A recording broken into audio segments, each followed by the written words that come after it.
It's Monday, December 9th, 2024, and this is episode 324 of You Can Bet On That.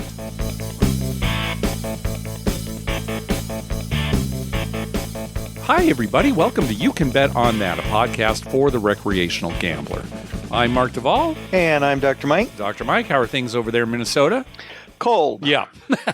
Actually, this weekend it warmed up a little. We're in the 30s. Excellent. So that's good. But it was the other morning I got up to get ready, go to school.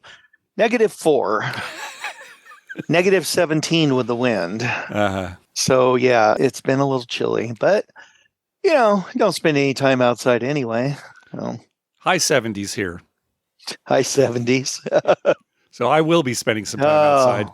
It's too warm. That's too warm. It's too warm, especially for December. I agree. Yeah. It is kind of nice to have cold, snowy, during the holidays. Understand, of course. Especially when January holidays, comes, it's like, I don't really need The that. holidays are over. Flip the switch back. Yeah. Wouldn't it be good if it just snowed for holidays? Can't the government fix that? Yeah, we'll look into it. Yeah, they'll seed the clouds or something. So we told everybody on our last episode, hey, Thanksgiving weekend, if you got a casino close by, you better go. So did either of us go? Did you go, Dr. Mike? No, I did not. But I was thinking about going today after we finish this. And then I thought, God, it's so cold. Yeah. It's not like you're not warm in the car. The car's warm. When we went to Diamond Joe Worth, getting from the car to the lobby of the hotel was painful. And Sherry's from Illinois, so she's used to the cold weather. But she hasn't lived there in a while. Yeah, so all right. I also did not go to the casino over the. We went last night, but it was just to get free play and eat. So I guess shame on us. Well, it's just too much. I was trying to get other stuff done, like decorating and stuff. Didn't get any of that done. Oh, you didn't? So now it's too late? Well, we got the inside done, but no outside. Oh, boy. And thank goodness, because that weekend it got super, super windy, like 40, 50 mile an hour winds up here. Everything would have blown away. Okay. Instead, we didn't lose any Christmas decorations, just a bit of our roof. Really? Yes. Jeez, Mike. So, got to get a new roof. Just got it patched up for now, but when the spring comes, we'll get a new roof. All right. High 70s here today. High 70s, Yes, it seems boring, doesn't it? We always have something going on here, Well, good luck with that. Well, it's okay. One of the other things that we went on and on about last time was, oh no, Blackhawk. It's scheduled for September next year. Oh, it's going to be snowy and we won't be able to go outside without... All right, we didn't make that big a deal of it, but we were a little concerned about, weather, rain, what have you. We got a nice email from Melanie. She said, September is by far the best month to be in Colorado. The daily afternoon showers of August have passed, and the aspens are starting to turn gold in early September. Love the aspens up there. They're pretty trees, yeah. Like Dr. Mike said, if it does rain or snow in the high country, the weather usually changes quickly. It does get cold in the evenings, as he said, but it's usually 70s and sunny in the daytime. Well, there you go. It's usually a great time to catch a Broncos game or a show at Red Rocks. Both are within an hour from Blackhawk.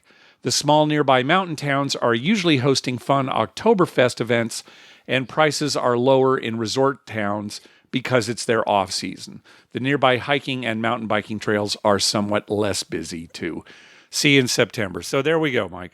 Yeah, but two things, Mark. Okay. Number one, she is right about Red Rocks. Did you go up there and see that venue? No, I haven't. It's a big amphitheater, right? Big amphitheater up there. Yeah, it's really neat. Yeah. It's really nice. And if there was a show going on, that would be a good thing to do. Yeah. But the other point that I want to make out is Melanie forgot to take into account that it's us. Okay. You and I? Yeah. Okay. And you will come and it'll probably be a snowstorm. Oh, I see. So bad luck follows us. It's not that we couldn't. Okay. Yeah, that is a good point. She should have brought that up. Yeah. When we set up something, there'll be something bad that happens, It's just the way it is with us, Mark. I mean, It's the curse of the royal flush. Well, maybe if Thomas and Melissa come up with dates, we'll just politely decline. Yeah, sorry, we don't want to so mess it up for everyone can have everybody. a good time, right? No, we'd like you to have a good time. Thanks anyway. All right. So early September, Sherry and I are definitely planning on that. So put that on your calendar. All right. Yeah. All the other people think, God, I hope they don't come. God, I hope they don't come. All right. You want to learn a new table game, new carnival game? Oh, you know I do. All right. Here it comes. Split hand poker. Split hand poker. Split hand poker. Okay, the name's a little scary. All right. Split hand doesn't sound fun. No, don't worry. Go ahead. There's no violence involved. Okay. So you're playing against the dealer. It's a carnival game. All the players are playing against the dealer. So at the beginning of the game, you make a bet in the game bet circle. There are a bunch of side bets too, but that's the main bet. That's what we'll talk about here. So you put your game bet wager down. Mm-hmm. The dealer gets 4 down cards, and you get 4 down cards. Then the dealer puts out 2 flops. Now, a flop, for those who are unfamiliar, is 3 community cards that are dealt face up in Texas Hold'em. And in this case, the dealer deals out 2 flops. Again, both of them face up. One, the red flop, and the other, the blue flop. Different colored cards or something? No, just different colored spots on the table. Okay. So it's all from the same deck, 52 card deck. Okay. So everything's being dealt from one 52 card deck. Well, that makes it a bit easier. Right. Okay. But there are 2 flops, right? And one flop goes in these red boxes and the other flop goes in the blue boxes. Okay. Then you take a look at your 4 cards and you split them up so that you use 2 cards that will play with the red flop to make a 5-card poker hand. And then the other 2 cards will go with the blue flop to make the 5-card poker hand. Are we heading towards like a pie-gow thing? Exactly, right? Yeah. And so that's it. The dealer does the same thing. Mm-hmm. If both your 5-card hands beat both his 5-card hands, you win. If both of your hands lose to the dealer, you lose. Lose. And if you win one and lose on the other, it's a push. Huh. Okay. Well, yeah, I could see when you were explaining it how that was coming. It was going to be like a pie-gow and a poker game combined. Yeah, it is kind of. So, will there be as many pushes as there is in pie-gow? Well, there is a catch. There's always a catch. Because if you think about it, if you were playing that way, well, then that's kind of a 50-50 game, right? The Right. dealer doesn't have any edge. Well, that's what I was thinking. And of course, I knew there was a catch, but all right. Drop the shoe on me. All right. If either one of the dealer's hands is less than king high, Okay. it's an automatic push. All right. So the dealer only qualifies if both of his hands are king high or better. okay. So there you go. Now, do the dealers have some kind of guideline on what they pick? Yes, there is a house way. I'm not sure exactly what it is, and it might be a little complicated. But it's a house way where they try to make the best hands. In other words, there's never a house way where they can make a bad hand. would deliberately not qualify. Yes. Right. Because if they had one mediocre hand and then the other hand could be mediocre too, but you could use 2 different cards to make it not qualify, to make it like a queen high, right. then they'd have a huge advantage. Right. So, and that's basically it. And then there are a bunch of side bets that maybe make a good hand that will pay even if the dealer doesn't qualify or even if you don't win the hand. You know how all those side bets go with those all the side betting carnival games. Right. Huh. Well, I have mixed feelings on this Mm-hmm. because all that I can think of in my head is Vegas Vacation where... Pick a number between 1 and 10. Right. And they're, nope. And I love that actor... Wallace Shawn, the blackjack dealer. Shawn, he's so great in that movie. He's always great. He is good, but he's especially he's just good one of those people you look at and you kind of got a snicker. Yeah. But I could just see it. Nope, this is the way I'm playing it. Jack high. Well, wait, you got trips. Nope, Jack high. So I guess it seems like an interesting game. Yeah, play for a little bit. I will link to an online version where you can just play for fun. Yeah. It is interesting because you have to kind of look for a little bit. Right. Oh. And a lot of times, you keep looking, it's like, oh, I've got nothing. Right. Yeah. And how are you going to set your cards? And, where do you put your kicker if you've got a pair? It's, it's not terribly complicated, but there's definitely some thought there. So it's a little more complicated than Pai Gow because instead of a 5-hand, 2-hand, you're making 2 5-hands with different cards, right? So it would be more challenging. Yeah, I mean, even though you only have 6 choices, so if you're 4 choose 2 for math people, you have 6 different choices of how you set up the 2 cards like that, which isn't that many. But still, you're looking and you're not necessarily going through in order the 6 different combinations. You're looking for pairs. You're looking for, can I make a flush? Things like that. So anyway. Straights and flushes. Well, it may be, I can make a flush on this hand, but then I've got nothing here. I encourage people to try this practice because it is interesting. And you can also play with the side bets too, rather than describe all of them because, they're different pay tables and what have you. So, but that's split hand poker. Good. So last week's homework was to go to a casino, or last episode, I should say. And this episode is to get online and practice your split hand poker. Yes. Okay. I expect you to do that. The listeners, if they want to, that's fine. That's up to them. Oh, so they don't get mandatory homework, but I do? Yes, that's exactly true. Yeah. Well, I mean, sometimes with the lower level students, you have to force them to do stuff. Is that what you do? Yeah, so I understand you making me do it. Okay. And then I'll talk to your mom. Right? And I'll have Len get a piece of paper and pin a note to my shirt so that I remember to practice. Good. I'll be all set. Hey, thanks to everyone who's been clicking through our Amazon link. Remember, whenever you're going to buy something through Amazon, please go to our page first, youcanbetonthat.com, and click through our Amazon link towards the top of the page. And I know I always just read that every time, but honestly, we get so much support from listeners clicking through that link. We really, really appreciate it. Yes, really, really do. All right, let's move on to voicemails. First up is Frank.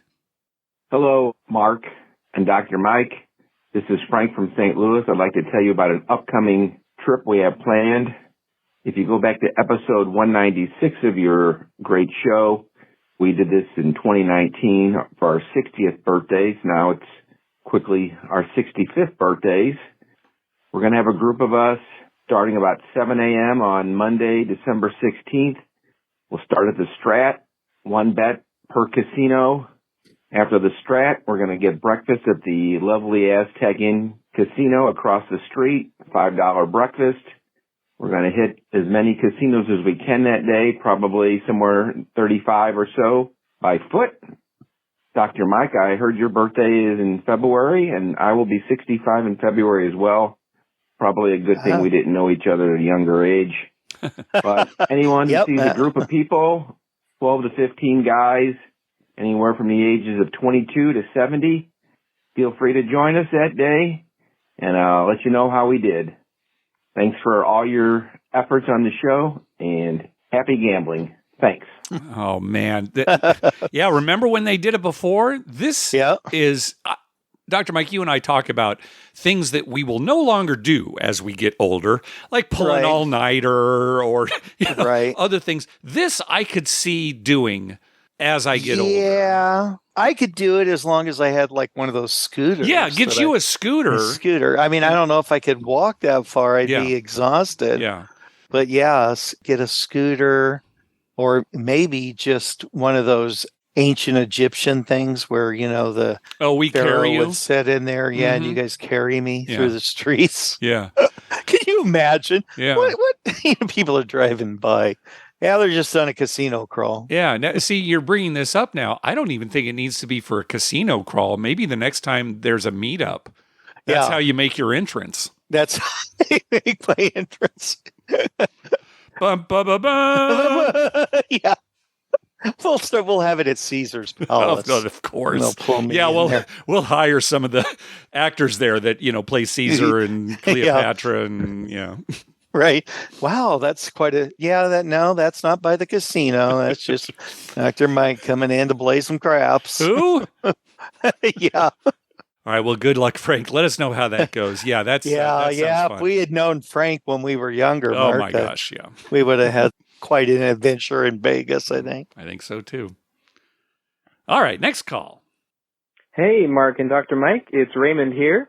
I just got back from my home state of Washington, and I went to the Q casino there, and I just thought it was very interesting because gambling works, I guess, a little differently in Washington state for slot machines.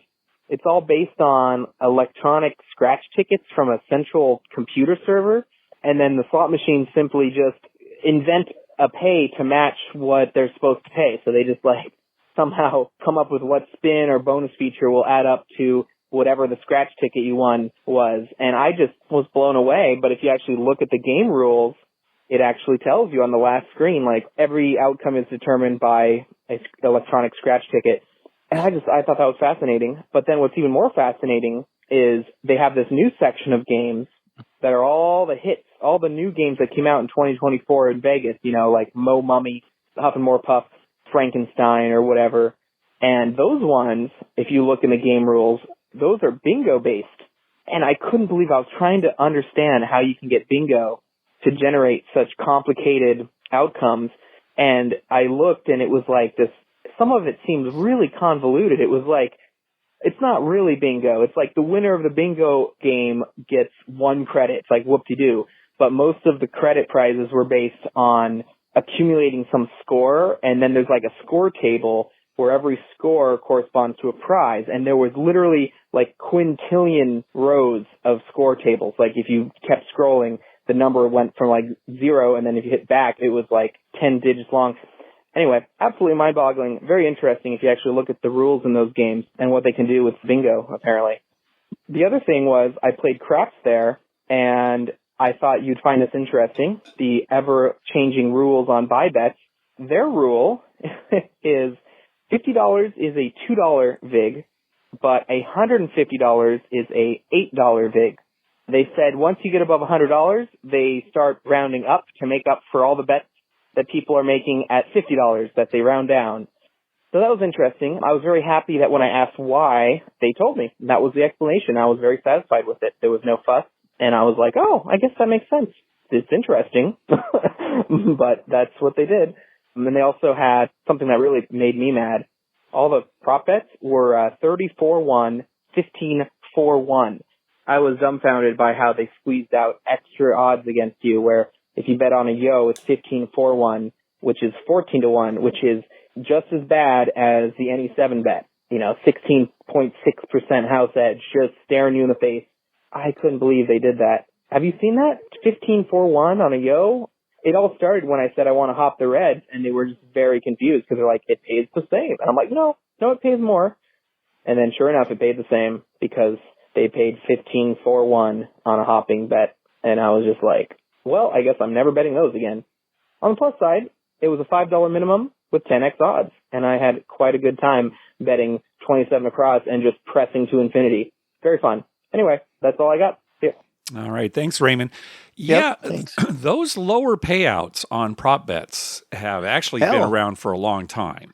Yeah, Horseshoe in Vegas this last trip. That's what they have. That's what they It used to be, in the olden days, the better payouts were referred to as downtown payouts, and the lower ones were referred to as strip payouts. Now, there are places on the strip that have the higher payouts. But yeah, Horseshoe, Harrah's, most of the Caesars property. In fact, I think Caesars Palace is the only one that has the higher payouts, as I recall, Mike. Yeah, and it pisses me off, Mike. Yeah, because you're used to the better payouts, and then you start making some of those prop bets, and they're paying you different amounts, or all of a sudden I'm getting 45 instead of $50. Yeah, and I'm like, wait a minute, that pays, and then that's right, you guys have the crummy payouts. Mm-hmm. Yeah. I use another word besides crummy, but it's a family gambling show. Yeah, right. So crummy will do. Gosh, you got such an edge anyway. Right. Even at the better payouts, there are huge house edges on those prop bets. Right. So what? It's going to make that much difference to the casino? I guess if they're going out of business, every little dime helps. Yeah, we need. That's to why think you see about them sweeping up the loose food in the restaurants off the floor so they can reuse it. Yeah, that's a good point, Dr. Mike. I'm sure the Bacchanal does that. And then, Raymond, you were talking about how, $50 buy bet is $2 VIG, but a $150 buy bet is $8 VIG. And the reason they gave you was, it makes up for all those times when it's the lower VIG on the fifth. I don't know what their real reason is, but it wouldn't make up for it. No, but how many times are people? Let me just say this: people are betting $50 buy bets way more than they're betting $150 buy bets. So, like you said, it doesn't make up for it. Do whatever you want to do, but yeah, it's another kind of silly thing. Yeah, I think all this stuff is just it's going into someone's pocket, and I'll tell you what: it's not the employees. It's not maintenance of the casino. No. It's not, whatever. Whose pockets then, Mike? It's somebody high up there in the chain, Mark, who's getting that extra money, and they're spending it on Clark bars. Oh, yeah. I don't know why you'd spend. I mean, I'll eat a Clark bar every once in a while. Yeah. But, only if I haven't had one in some time. In a while. Right. It's not but some people are hooked on them, and that's probably what it is, Clark bars. Yeah. So what the pit really should have said to Raymond was, some of the higher ups eat a lot of Clark bars, and just left it at that. And just left. It makes just as much sense. He could have just said, yeah, it's a Clark bar issue. Okay. Raymond would nod his head. Thank you. Understand. I'm glad you were forthcoming. That makes sense. And then, Raymond, what you were seeing at that casino in Washington was Class 2 gaming. That's where they're not traditional Class 3 slot machines like in Las Vegas. They're random. Instead, the slot machines are based on, lottery tickets, scratch-offs, bingo. It's the kind of thing where the casino is basically guaranteed a certain amount of money, kind of like the lottery is. There are some casinos in Washington that have Class 3 slot machines. So you just have to check. Yes, the Class 2 will generally say somewhere on there, either on the machine or at least in the rules, that the outcome is predetermined or something to that effect. So, yes. They should have a situation where, okay, here's a Class 3 machine. You can play that if you'd like. Mm-hmm. Here's a Class 2 machine. You can play that if you like. Mm-hmm. And here's just this person sitting in a chair, which will just randomly say, yeah, you won. Here's $5. Oh. And it could be like some really good looking woman or man or something. So, you have a little conversation and get your money. Or she'll say, sorry, you lost. Yeah. Try all three. See which one you like. See which one you like the best. Because the outcome's going to be about the same. Well, I don't know. The middle one, you probably lose the most. That'd be great if those turns out to be you lose the most on the Class 2. You don't lose the most on the person just sitting there. Hey, you won. Yeah. Hey, you won a jackpot. Yeah. Really? Hey, congratulations, The next day. It's Wallace Shawn. Then there's a fourth one. It's Wallace Shawn video. Just sitting there. You lose again. You lose again. Oh, so you can pick if you want to be, humiliated. Some people like that, or you want to be, a big winner. Oh. All right, let's hear from our good friend Bert. Mark, Dr. Mike, it's Bert from Virginia. Got a little crap story I want to tell you. My wife and I went up to Atlantic City for the Thanksgiving weekend. Stayed at Harrah's. Had a pretty good time up there hanging out. Got to play some craps, some video poker. But I have a great story for you guys. Ended up staying up all night. Couldn't sleep the first night, so hung out in the casino pretty much from 2 a.m. till about 7 a.m. About 5 a.m., I walked up to a craps table. There were two guys already playing, and the shooter, he probably had hit two numbers of the ATS. I'll give you the end of the story. He actually ended up hitting the all tall small, but the way he got there has so many little twists and turns. First of all, this guy had to be the slowest shooter I've ever seen. The stick man would push the dice to him. He would throw him against the back wall, leave him alone, grab a handful of chips, play with the chips for a little bit, step back from the table, take a couple of breaths, step back up to the table, play with his chips some more, set the dice on whatever he set the dice on, pause, take a couple of breaths, pick them up, and then shake them, and then throw them down the table. He did this every single time. So many of your callers talk about people holding the dice for 45 minutes to an hour. This guy actually had a 45-minute roll, but it it wasn't a lot of rolls. It was so slow. Oh my God, I was going crazy. And trying to follow etiquette, I walked up, he'd only hit 2 numbers of the all, tall, small. But he ended up hitting the entire thing while I was standing there, and I didn't want to buy in the middle of this guy's hot roll, so I just sort of watched him do this. But he did the same routine every single time, and it was so frustrating. Another wrinkle of the story is that there were 2 brand new dealers, probably fresh out of dealer school, 2 young ladies, and they were making mistakes all over the place. Mistakes cutting payments, paying people wrong. I ended up having some come bets up, another roll, and they were paying me on the come bets and leaving them up. And I'm just like, okay, I'm not going to say anything. I'm following the mark rule. But this guy just was so slow. So the ladies were making mistakes. Their, I guess, veteran trainer was yelling at him, you're making mistakes. And people were telling him, the 2 of the shoes at the table, dude, calm down. It's okay. They're obviously learning. And this guy was taking so long, it really didn't make a difference that they were making mistakes because it was taking forever. But the end of the story is the guy ended up hitting the all, tall, small. The 2 players who were on the table got paid out. I think they had 10 each on it. He might have had 20 on it. He got paid a pretty good amount once he hit it. Watching it, I was almost glad I wasn't in that because it was driving me crazy. He ended up leaving. I ended up buying in after him. The other guy stayed at the table. He ended up hitting the small. I had some money on that, so I got paid on that one. So I made a little bit of money, but that first shooter, that routine was, Mike, it would have driven you nuts. That's all I got for you guys. Hope you guys have a great holiday. If I don't talk to you before then, Happy New Year. You too. Thanks, Bert. Yes, Bert, you too and your family. And again, all this was happening at 5 a.m. I add that to it. Can you imagine Mike being up all night? Well, I would have been up all day playing, and then I would have been up at 5 a.m. You're getting a little tired, and you're thinking, why am I doing this? And for me, at that point, it usually means I'm down. So I'm I got to play more to get my money back, right? Oh, I would have been so frustrated. It would have been torture. You would have hated it. It would have been a gambling session that you would have hated. And I know what that's like. It's so late. You're tired. Yeah. No, that's not the right payout. Please just throw the dice. Yeah, please, let's have another roll. I was just sitting here waiting for Bert to say, yeah, and then he adjusted his shirt. Like that guy that was at Harrah's that always would step away and he'd pick up and then he'd adjust his shirt sleeves like, he wasn't feeling comfortable in his own clothes. Again, we go through these rituals. You and I, we understand it is fun to kind of set the dice and go through rituals. But when you take that much time and apparently you think it actually helps. Right. And then before you roll, you shake the dice. That's my favorite thing when some guy spends forever setting them and turning them and twisting them and then picks them up and shakes them and rolls. Like, what? I don't know.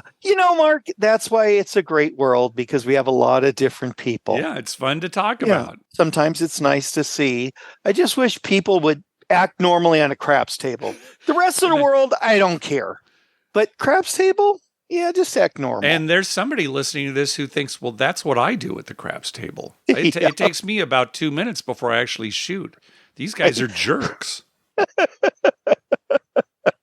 Yeah, it's like, remember that one time Paul told me, he said, I used to think my brother was the odd one, but I don't know. Maybe it's me. I always think of that. It's such a great line because, honestly, his brother is the weird one. Yeah, I mean, let's just be honest, right? Yeah, definitely. He's the weird one. But Paul has gone through enough in his life that it's like, maybe it is me. Yeah, after a while, you start to think, oh, maybe it is me. Hey, Dr. Mike, I'm going to Vegas this weekend. When this episode drops, it'll be coming up. This is turning into an annual card night trip to Vegas. The guys who we play cards with on Tuesday nights. So this will be during the rodeo. Towards the end of the rodeo. The rodeo's going on right now. There will be some rodeo while we're there. Yeah. We are staying at Orleans. And again, this is because they have such a great poker room. And this is a poker trip for most of the guys. So that's where I will be. I'll tweet out where I am, we'll probably get to the Strip, some of us at some point, just look around, play at some different places or downtown or whatever. But again, Orleans, I will be there all day, Friday, Saturday, and Sunday. That's December 13th through the 15th. All day, because I'm actually driving in Thursday night and leaving Monday morning. So I'll be there all day Friday, Saturday, and Sunday. Again, December 13th through the 15th. So if you're around, we'll be at Orleans or somewhere that I'll tweet about. Nice. Yeah. I hope that goes well for everybody. Yeah. As far as the poker play and stuff. You going to meet us there? Well, unfortunately, on the 13th, I will be spending the day with 90 high school kids making giant, large snowflakes. Oh, okay. That'll be Friday. Mm-hmm. And then there'll be probably a basketball game that night that I have to on that Friday. Okay. run. Yeah.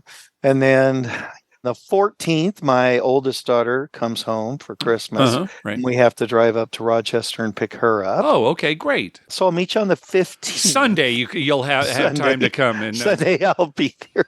Yeah. I'd be happy to pick you up from the airport. Although if you could Uber, I sure would appreciate it. Yeah, I can Uber. A little more time at the tables for me. So yeah. Right. And it's no difference for me, really, right? That's right. You get there, so. I just go to the casino. And I'll leave Monday with you. I got to be back at school for the last week before Christmas. Oh, okay. Yeah, that's perfect then. I wish that was the case. I wish I could do that. I would love to just tell somebody, yeah, so I did Saturday night. I caught a late flight. I got to Vegas, stayed up all night, played with Mark, and then I had to leave like super early Sunday morning. Oh, gosh, Mike, if you still lived here, you could pull that off, right? Less than an hour flight. I could pull it off, yeah. But unfortunately, that's not the case. And so I'll just go out to Diamond Joe. All right. Sounds good. And I'll text you, let you know how pretend going. I'm in Vegas. Oh, pretend. And all the snowflakes are just porn flappers and people selling pot on the street. Oh, okay. Like all right. Yeah. Whatever gets you in your Vegas mood. Yeah, right. You know what? Last time I was there in Vegas, I didn't notice a lot of porn flappers. No, they're not really. Although I didn't get outside as much. Yeah, a lot of buskers. There's a lot of people looking to get their picture taken or, do things for money. Not as much as of the porn slappers as there used to be. Yeah, there used to be, just like you could not avoid them. I mean, it was everywhere. Yeah. Well, I was on the most recent episode of The Better Life with Tim Lawson. Yes, that show is continuing. And we talked about the movie In Time. And one of the things we mentioned was, the second season of Bookie. They announced it, but I haven't heard anything about when it's premiering. So I don't know. We'll let you know. It's premiering this week. So I thought I'd let everybody know. This Thursday, December 12th, the second season of Bookie premieres on Max. We think it's a funny show, So you get the real scoop by listening to You Can Bet on That. You listen to Better Life. Yeah, they don't know what's going on. Yeah, they don't know what they're talking about. So we bring you up to speed here. So, yeah. It was so funny because after I recorded with him, I'm just flipping around on the TV and say, premieres December 12th. Okay. Since we're talking about that, off the subject a little bit, how is that new Star Wars show that's supposed to premiere? Skeleton Crew. Yeah, it's with kids. And it's getting good reviews. It's already premiered. It premiered last week. Yeah. Uh-huh. Oh, yeah. okay. I haven't watched it though, so I don't know. But it's getting good reviews, yeah. Yeah, I was just wondering. I see the ads and I want to watch it. Some of those that they've done, some of the offshoots have been okay, and some have been, they don't interest me too much. But I like to check them all out just to, it's a generational thing. We grew up with Star Wars, right? Sure. We also grew up with Mr. Ed, but Mr. Ed, I don't think Disney Plus is putting out any new Mr. Ed material. Mr. Eds. If they do, I'll check it out. I don't have high hopes, but whatever, I'll check it out. Yeah. Expand the Mr. Ed universe, the mythology. Mr. Ed might be married to. Yeah. Oh, well, gosh, at this point, it's probably his children or grandchildren. Right. Yeah. The Mr. It's grandchildren. That's the way that you refer to a horse as a grandchild. Well, sires. Grandsires, grandchild, yeah, whatever. But they're probably just hooked on video games and their phone. Horses today. That's ridiculous. If only Uncle Charlie was around to straighten them out. That's what everyone needs is an Uncle Charlie. Oh, you're dating us. Who's Uncle Charlie? Look it up, kids. All right. Well, why are we going off the rails here? It's because this is the end of the show, kind of a short episode here. It's kind of that time of year we don't get a lot of feedback from people. Obviously, people are doing holidays. Oh, everyone's even busy, you and I aren't really doing that much. So no. This morning I thought, hey, I think I'll go down there this afternoon. And then, we were doing some house things and getting things situated. And I was like, maybe I'll just wait and go like between Christmas and New Year's when I have more time. Right. And well, hopefully our next episode will be a little longer because I'll be able to tell you stories from Las Vegas. Oh, yeah. And hopefully they'll be winning good stories. Yeah, I hope so. Oh, yeah, because I am down. I am down this year, my friend. I know. Yeah. All right. Well, we want to thank some people for some recurring donations. From James, from Jeremy at the Color Up YouTube channel, from Kurt, and from the International Brotherhood of Gobbling Donkeys. Thank you very much for those recurring donations. We also got a donation from listener Michael. Karma donation for upcoming December 6th Vegas trip. Oh my gosh. So he's probably there right now. Yep. Should be. Haven't had a hot roll in 2 years and am ready to break the bad luck. Oh my gosh. Good luck, Michael. God, I hope that happens. Yeah. I hope a monster roll. Yeah.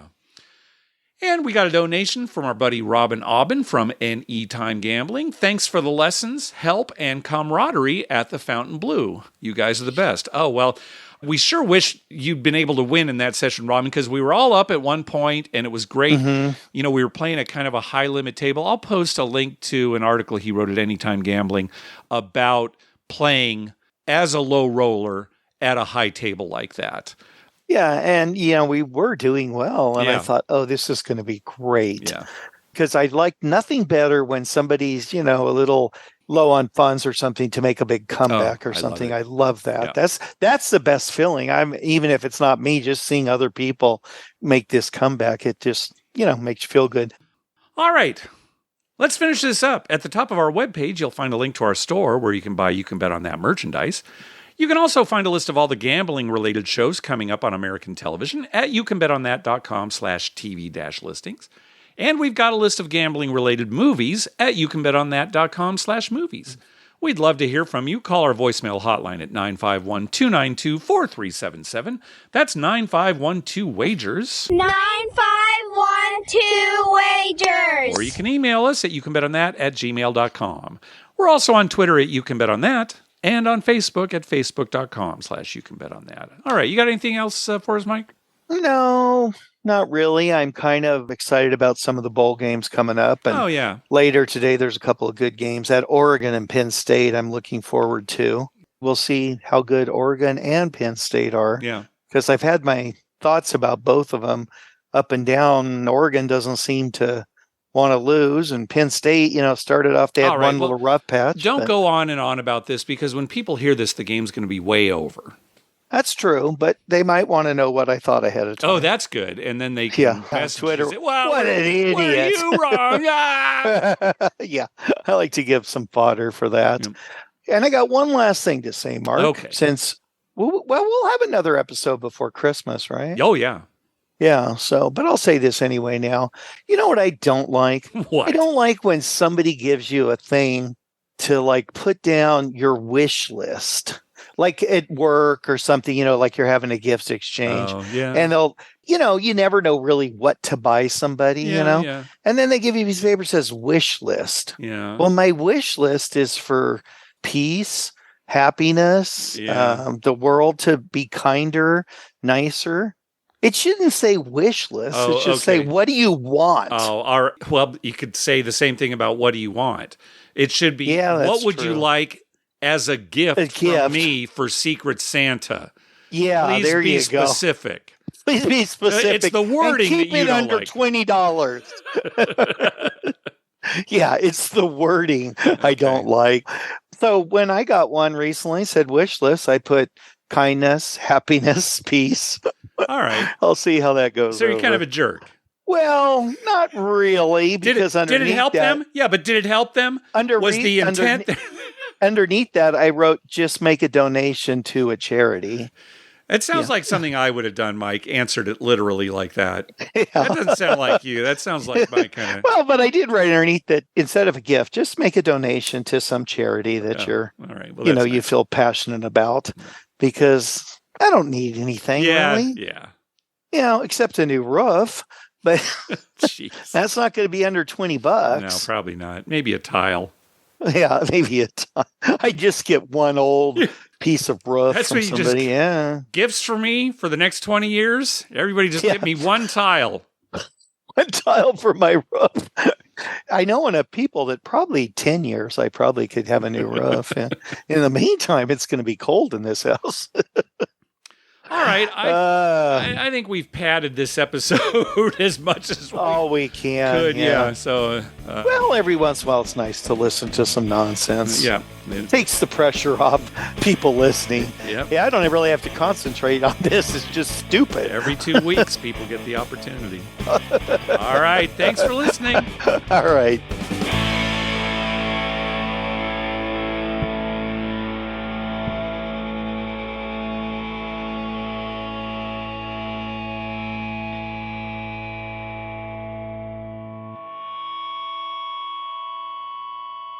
Did you guys see me? I was on fire tonight. Man, I can't wait to get back to the shore. God, I love gambling!